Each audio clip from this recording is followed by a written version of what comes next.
Order. Question number 7, Richard Prosser. Thank you, Mr Speaker.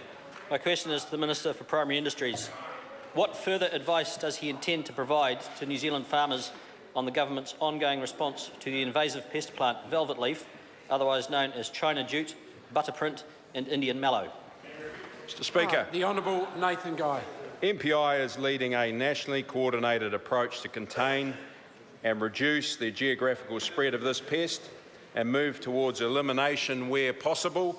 The focus of efforts is now on developing a long-term management plan for velvet leaf. This will involve key stakeholders, including local and regional councils, as well as farmer groups.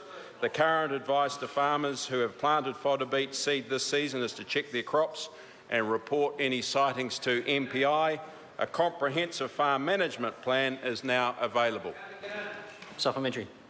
Supplementary question, Richard Prosser. Thank you, Mr Speaker. To the Minister, what steps has the Minister taken to mitigate the impact that this velvet leaf incursion is having on New Zealand's ability to export weed-free seed crops, which has already seen a North Island farmer lose a multi-million-dollar export contract?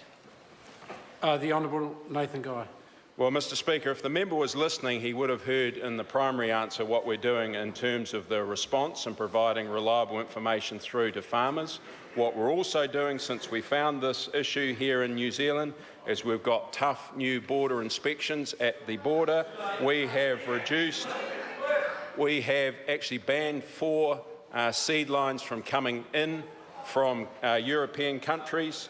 Import consignments now require sign-off by one of MPI's 2 technical officers before they can be released, and there's actually wider laboratory testing. We are doing a lot about this issue. Supplementary. Supplementary question, Richard Prosser. Thank you, Mr Speaker. To the Minister, is he aware of any link between imported grains fed to poultry and the 21 Waikato properties infested by velvet leaf that have never had suspect fodder beet, but did apply poultry manure sourced from poultry companies using imported grains? Mr Speaker, the Honourable the member should be aware that velvet leaf was first known to be present in New Zealand in 1948.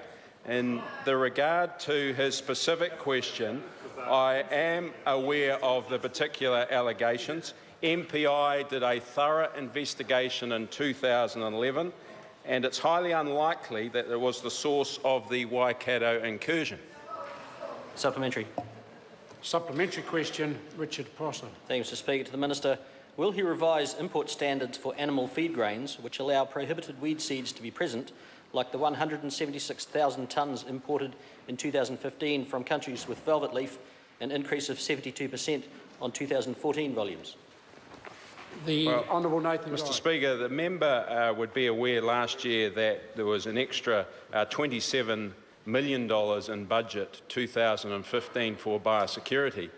As a result of that, we've got more people working on the front line. We're reviewing the import health standards. We are doing an awful lot in this space, and I find it a little bit hard to take the member at his word, because yesterday he was saying that possums aren't actually a pest at all, and he thinks that the chilled meat deal to China is not a good one. And I'm not sure that actually this member realises the importance of the primary sector to the New Zealand economy.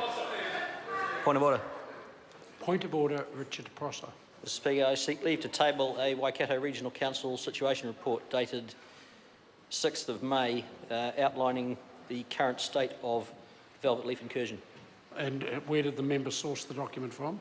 It's from the Waikato Regional Council. It's an internal document. Is it off their website? No, it's an internal document.